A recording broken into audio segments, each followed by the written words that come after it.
All right, guys, just got done with lunch. We are back to setting up the evaporator and getting that leveled out.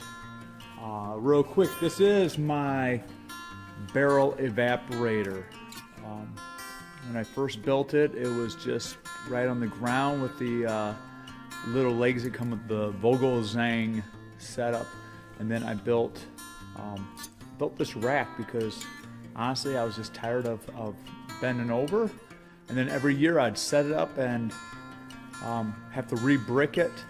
And so finally I built this little pallet that goes underneath it, and now I can move it with the tractor. So we are going to go and get this set up and leveled.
So one of the next things we want to do is we want to get this thing leveled out.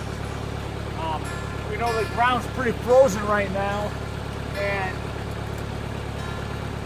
it will definitely settle. So if you can put it underneath some pads under it, that'll help. We're gonna sand, we'll weigh it down some. But we need to get this leveled off.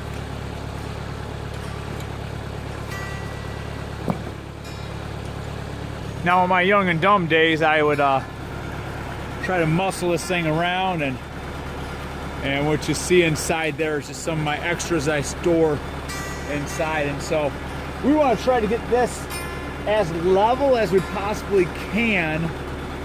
And I mean, because we're going to use a flat pan, and on a flat pan I want to keep it flat. And so you can't see it, but that bubble is a little bit west, and so we need to raise up the bat. Now I'll check that versus, and so both sides say that I need to raise the bat. Oh, probably going to be about a half an inch. So I'm going to go see if I can't find some scrap blocks.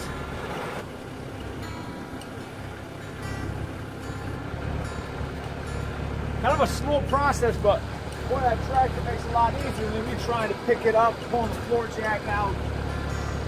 And so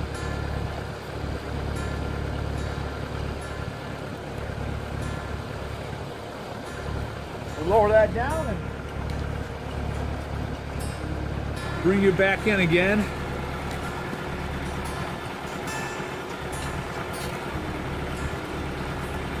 So I'm pretty happy with that. You guys can't see that bubble, but there it is. We're in pretty good shape. And so I think that that's more valuable than even that side to side, but at the same time, I don't want that sap to float this way. And I clearly see that it's going to. I got to raise that at least this corner up another inch.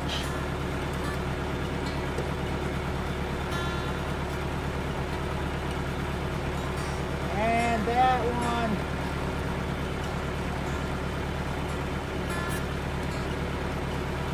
probably about the same. So go through the same process and we'll get it leveled, and I'll bring you back and we'll talk about the firebox here in a minute.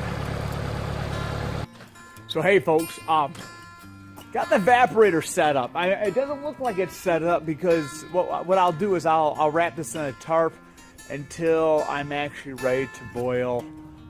We're expecting some rain in the next, hopefully we can hold off to Monday. Today is Saturday, and so hopefully we're going to have a good run, a little bit of run today and then a big run tomorrow.